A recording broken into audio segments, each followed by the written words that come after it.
Alright,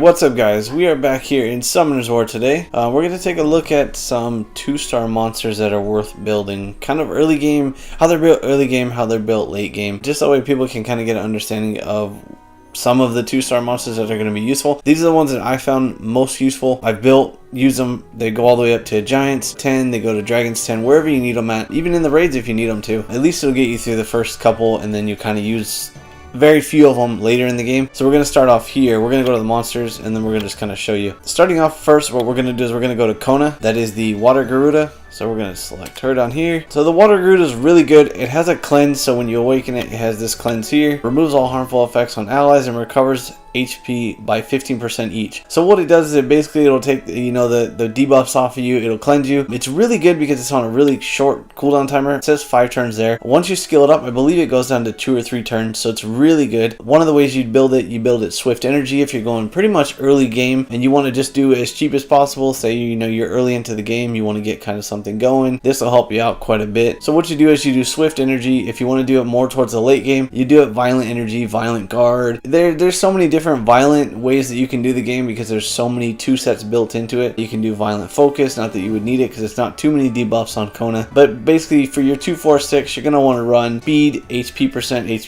or Speed, HP, Defense percent, or you could just run all 3 HP percent.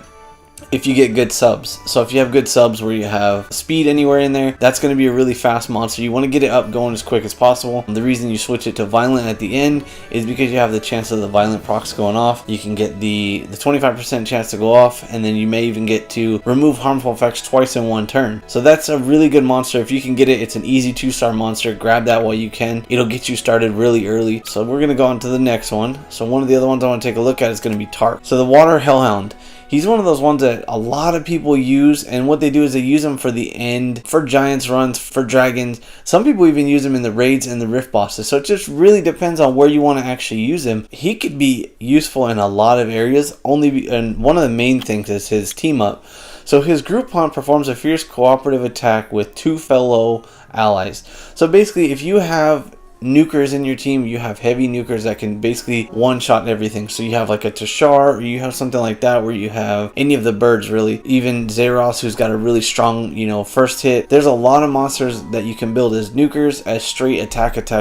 Stick this guy in there and you just hope that he groups up with them and they'll blast through it and it won't even waste your nuker's turn. So build him. There's a ton of ways to build him. There's a lot of people that build him totally different ways. If you're trying to figure out something for the early game, what I would recommend is Swift Energy. It's a really good way to get his speed up because that's kind of what you need him for, is really high speed. So you can build him Swift Energy if you want in the beginning. More towards the end of the game, you're going to do it Violent Energy, Violent, pretty much anything. There's so many different ways that you can use him. You can use him even as Violent Guard or Violent Shield. Any way you can think of will work. The ways you want to build his 2, 4, and 6 is going to be Speed, Crit Damage HP, Speed, Attack HP. If you're going early in the game and you want to go Speed, HP, it's still going to help you. You're still going to have a ton of success with him. You're just going to fall off more as you start getting in there because his crit damage, his attack, you want to make sure that he can fight with the guys that he's fighting or he's pulling with him on his group up. So it's really good to have nukers but also have him survivable, which is where that HP on 4 or 6 comes in. So you want to kind of throw that in there.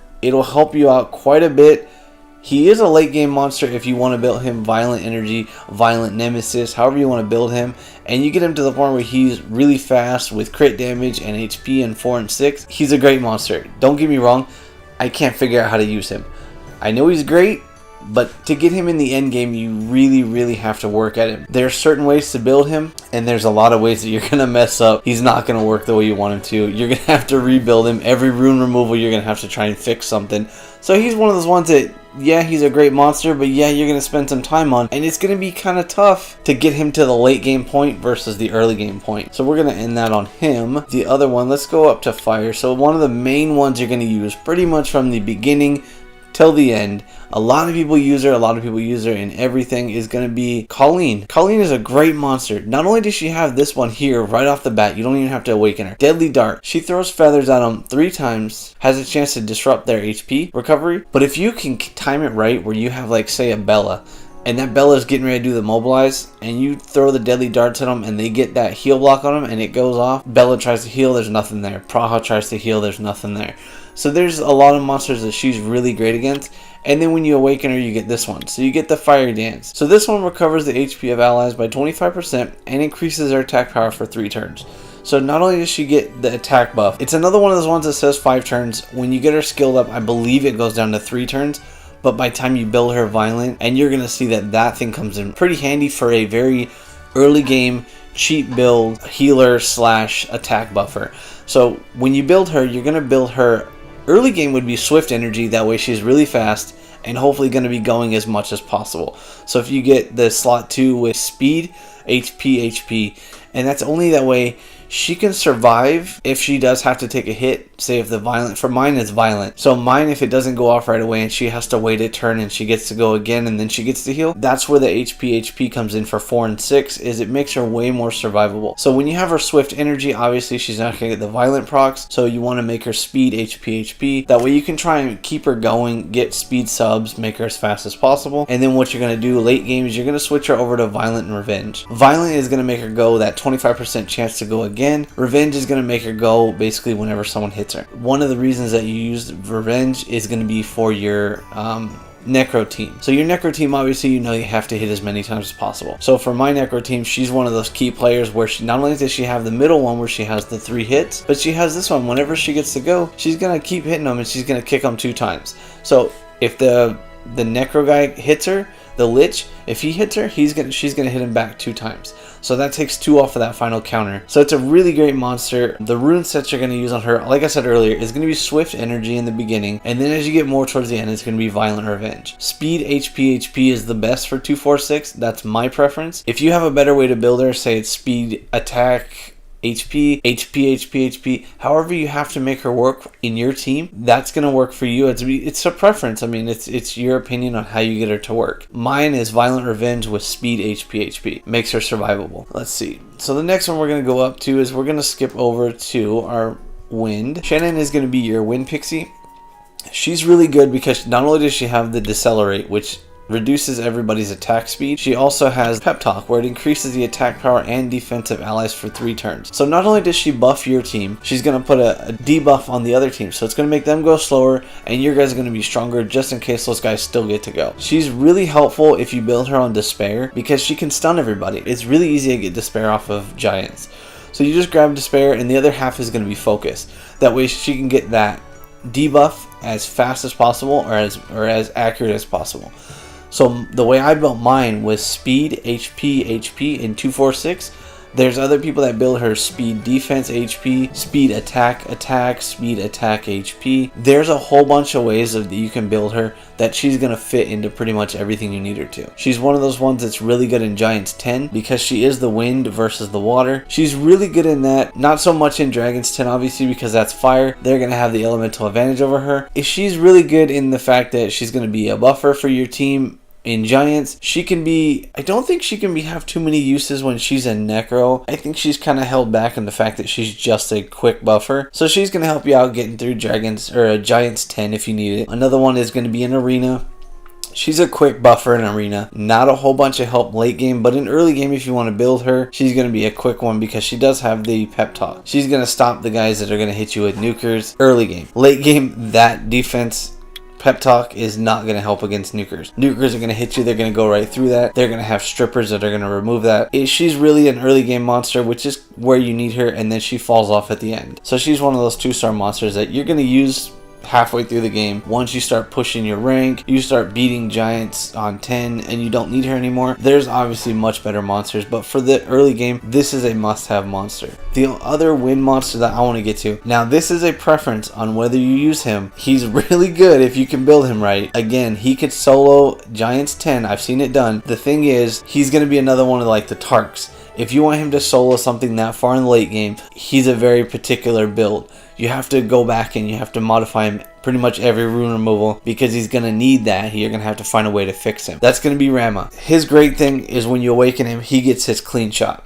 So as his health goes down, his attack increases. So what he does is he attacks an enemy, inflicts the amount of HP you've lost as damage. You gain additional turn if the enemy dies. So one of the things you do is you take him in there against a nuker that's going to target him as his AI. So the AI that's going to pick him, obviously I believe, is fire. So fire is going to go after him and hit him as fast as possible. Usually take him down about half, maybe even 3/4. And then what you do is you clean shot that same guy, or you clean shot anybody else in there that's, you know, a nuker. It could even be, if you build him right with enough HP, you could even take out someone like Chastoon. This is one of my favorites. I really like him because I built mine as a vamp set, and that's pretty much how you're going to use him if you want to build to the point where you can use him in Giants 10. He's going to clean shot everything. Not only is he going to suck up the 35%, I believe it is, for vamp, he's going to suck up the 35% that he's going to do in damage. And then the other thing is, when he does his skills, he's going to do his crouch, which he recovers another 30%. So he's going to get 65% as long as he kills somebody. Great way to use him. I really love him. He's built vamp, like I said. Mine's built vamp with HP, HP, and HP. Makes him really tanky. You can see how much HP he has. He has just over 31,000, almost 32,000. So you take him up against like a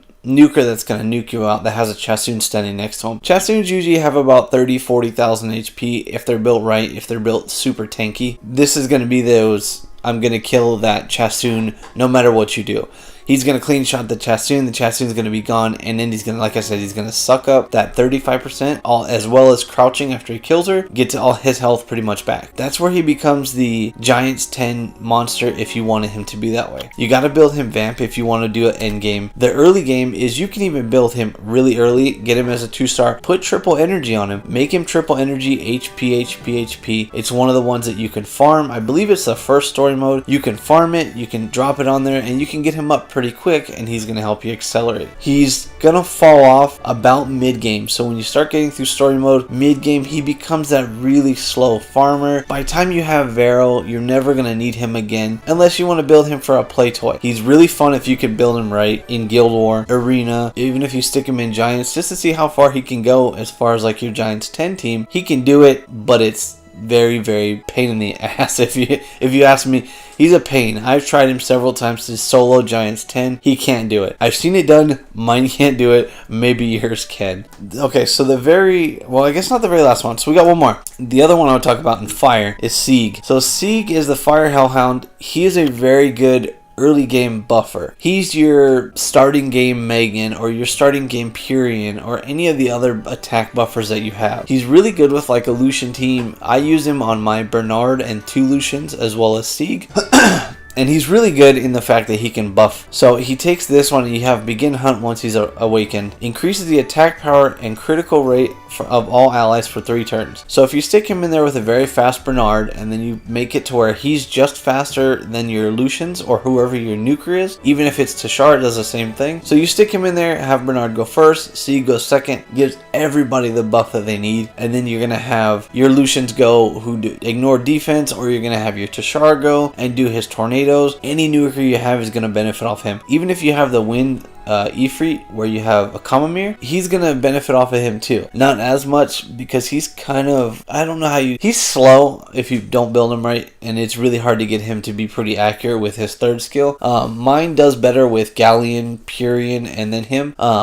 So seiq is more of a Lucian team because he does increase that crit rate. So again, I used him early game. He did really good when I got my first Lucian. I put him as my arena offense, and they skyrocketed me up to fighter pretty quick. As far as Giants, he's not going to be a whole bunch of help in Giants. He's going to die off pretty quick. Giants 10 is obviously water. He's not going to make it there. Dragons 10, by the time you get to Dragons 10, if you're still using seiq, you're doing something wrong. I don't think you're ever going to beat it with seiq, and I know there's probably people out there that have godly runes, and they do beat it with seiq, or they can beat it with seiq. I can't. I don't use him for that. I use him for my arena offense, and that's pretty much where I've kind of left him because to me he doesn't have much use other than being that quick buffer. That's my preference on how he gets used, I guess. And if you have a better use for it, comment below where you use him. Tell me your build, send me pictures, whatever you have to do, and then we'll take a look at it. Maybe I can build mine closer to yours, and then we can make him survivable. So the last monster I'm going to end on is going to be in water. Now this is a really good early healer in a sense. They buffed her up to where she removes 2 beneficial effects, which is really nice, but at the same time it's not a high HP monster, it dies off pretty quick, is going to be your Howl. So your Howl goes up to Lulu.